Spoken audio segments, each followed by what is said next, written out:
আহক আজি পচলা ৰান্ধি খাওঁ। পচলাটো কাটি থাকোঁতে মানুহজনক ক'লোঁ বোলো আহাচোন অকণমান ভিডিঅ'টো কৰি দিয়াহি।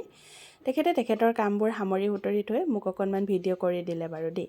তাৰপিছত পচলাটো কাটি এনেকৈ গিলাচেৰে থেতেলিয়াই ল'লোঁ। এই পদ্ধতিটো শিকিছিলোঁ শাহুমাৰ পৰা। শাহুমা বুলি ক'বলৈ মনে নাযায়, তথাপিও আপোনালোকৰ ভুল লাগে বুলি শাহুমা বুলি কৈ দিওঁ। তেল গৰম কৰি পিঁয়াজখিনি ৰঙা পৰাকৈ ভাজি ল'লোঁ। তাৰপিছত দি দিছোঁ থেতেলিয়াই লোৱা আদা আৰু নহৰু, সেইখিনিও ৰঙা পৰালৈ ভাজি তাতে মই সৰু সৰু কৰি লোৱা পচলাখিনি দি দিছোঁ। এতিয়া পচলাখিনি সিজিবলৈ এৰি দিম। আপোনালোকে বাৰু পচলা খাই কেনেকুৱা পায় জনাবচোন। সোৱাদ অনুসৰি নিমখ আৰু হালধি দি ধুনীয়াকৈ পচলাখিনি অলপ সময় ঢাকন দি ভাজি লৈ তাতে দি দিছোঁ ৰঙালাও। পচলা আৰু ৰঙালাওৰ জুতিটো বৰ ভাল লাগে নহয়নে? ৰঙালাওৰ ৰংটো দেখিলে নাই, বৰ ধুনীয়া। আৰু যদি লগত অকণমান মাংস থাকে ক'বই নালাগে। মাংসখিনি ফ্ৰাই কৰি মই সিজি অহা পচলা, আলু আৰু ৰঙালাওত দি দিলোঁ। তাৰপিছতে দি দিছোঁ অকণমান পানীখিনি কুহুমীয়া হ'লে ভাল, মই কিন্তু ঠাণ্ডা পানীয়ে দিলোঁ।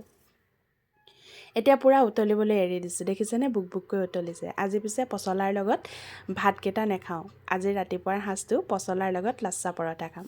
আপোনালোকক যদি লাচ্ছা পৰঠাৰ সহজ ৰেচিপিটো লাগে তেতিয়াহ'লে কমেণ্ট কৰিবচোন, মই দিবলৈ চেষ্টা কৰিম। মোৰ ইতিমধ্যে পচলাৰ শাকখন হৈয়ে গৈছে, সেইকাৰণে তাতে অকণমান ধনিয়া দি পেলাই বন্ধ কৰি থৈ দিলোঁ। আনফালে লাচ্ছা পৰঠাও হৈয়ে গ'ল আৰু এয়া বাঢ়ি ল'লোঁ।